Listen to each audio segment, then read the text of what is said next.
My name is QUIANAH Upton, and I'm the founder of Nourish Botanica.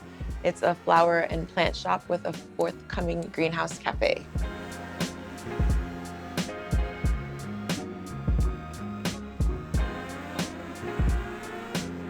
I remember we had every year in the newspaper, to this day, every school in the Virgin Islands, in St. Thomas at least, when you make the honor roll, your name is in there.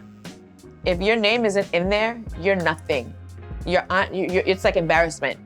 So it's like a public shame. It's a public like pressure, which was great. Everyone I knew that was the popular people were people who were good in school. So that's the place I come from. I'm proud to be from there too. Always wanted to have my own business. Went to school for business, and I started doing vintage home decor. I had the opportunity to have a pop-up shop in a place in Atlanta where a lot of people weren't frequently walking or going to. So I had to do events to get people to come. And as a way to get people to kind of look at the decor as something that's a tool, I started doing dinner parties.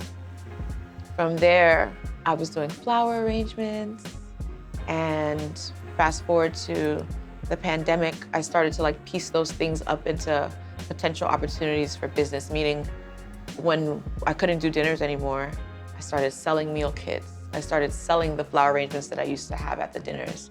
And by then, the idea had already been written down and formulated, but the pieces had started to come together. The similarities between Arbitrary Living, which was my vintage home decor business, and Nourish Botanica is that they're both rooted in the concept of home, the concept of sanctuary, the thoughts and the feeling of storytelling, because vintage pieces are passed down, you assume, or however you receive them, they come with a story. Nourish Botanica is very much aiming to create a space for storytelling and healing. And also they both want to be about sustainability. The root and the mission of Nourish Botanica is around food justice and gathering people together to have those conversations about food. It's about providing that space for voices who are not always amplified to be amplified. We're talking about the people who are in the kitchen, Black and brown people, whose stories need to be told, whose voices that need to be told, the people who will get our food to the tables all the time, all over, I'm talking about from farming to your plate. By the time it gets to your plate or your home or your package, you might feel this sense of disconnection from that. And those are the people that we highlight through our work, and that we continue and we will continue to create a space for. I don't want to be the kind of person that's just trying to be heard. I want to listen. And so the entrepreneurial journey has taught me the joy in not knowing what the hell is going to happen next and being okay with that. Because if you just chill, you'll know, right? But you can't know if you're trying to fill it in and talk and tell yourself, shut the hell up, and just let spirit fill it in for you. There is a vulnerability that's annoying about having to put your needs out to the public, which I had to do in 2020 when I raised the funds to buy land to open Nourish Botanica. It took 4 months before the fundraiser launched for me to plan that fundraiser. And my ride or die right-hand person through that process was this woman, my friend, one of my best friends named Jamie England Cooper. She donated her time to help me with the fundraiser. She donated her time to help me do the interior design for this space. In addition to that, throughout the process, I also had Shades of Green Permaculture donate their time for reparations, for landscape design. And Martin Rickles' studio has been a miraculous godsend, also donating their time for reparations. The brand package and our little icons that we use, our plants and our flowers, those are created by Sugar Doilies and donations. So now we've done lots of work with her since then, which was a donation, as it should be, right? She kicked us off, which was, brand packages are thousands of dollars. So that's a huge offer for her, and a huge offering. These are all women, white women, who are donating their time to me to help see this dream through. With the dry flowers, it's just, they don't change. They're real flowers. They do change, but it takes them longer. It takes 7 months to a year.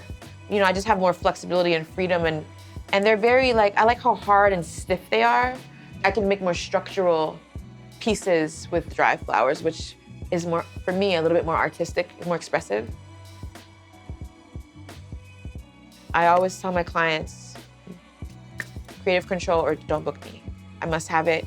This is our style, you can see it. People know going in. But it's Nourish Botanica, we're a bespoke flower arrangement space, and this is what we do, and it's more about just making it rad, you know, making it look a little weird.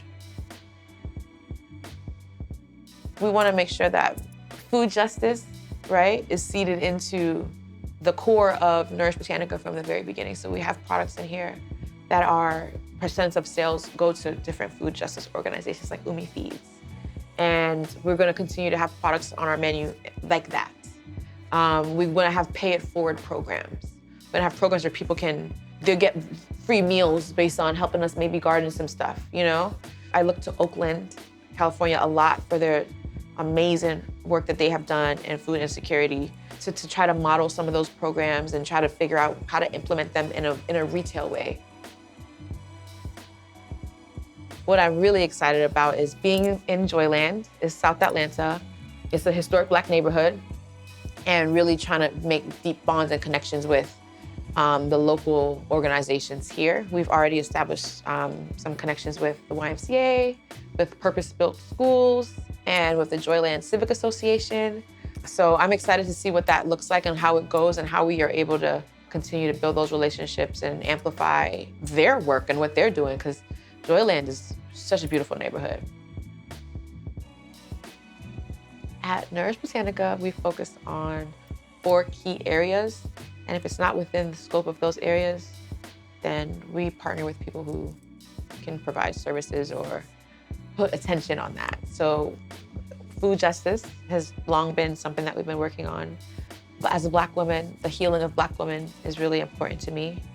Economic justice is something that is sort of a newer thing because we deserve to receive the benefits of the input that we get from our work, our labor.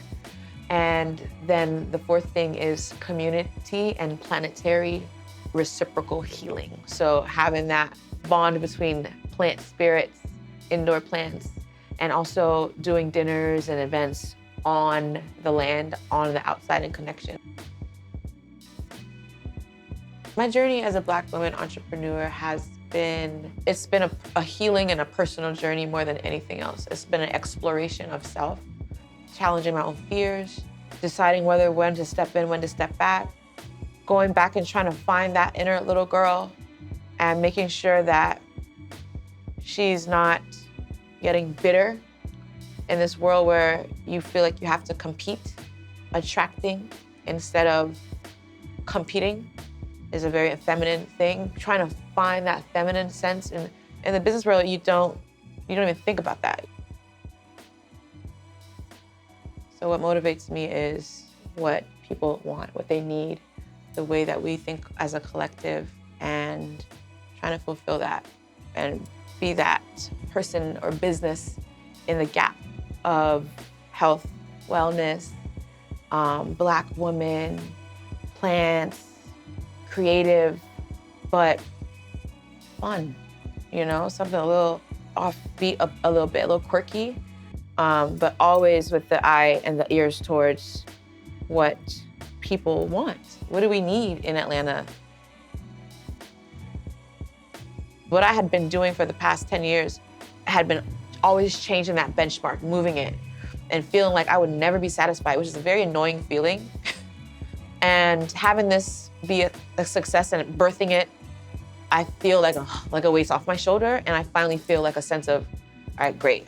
If you put me in a coffin right now next to Black Dracula, I will be fine, okay? I'm good.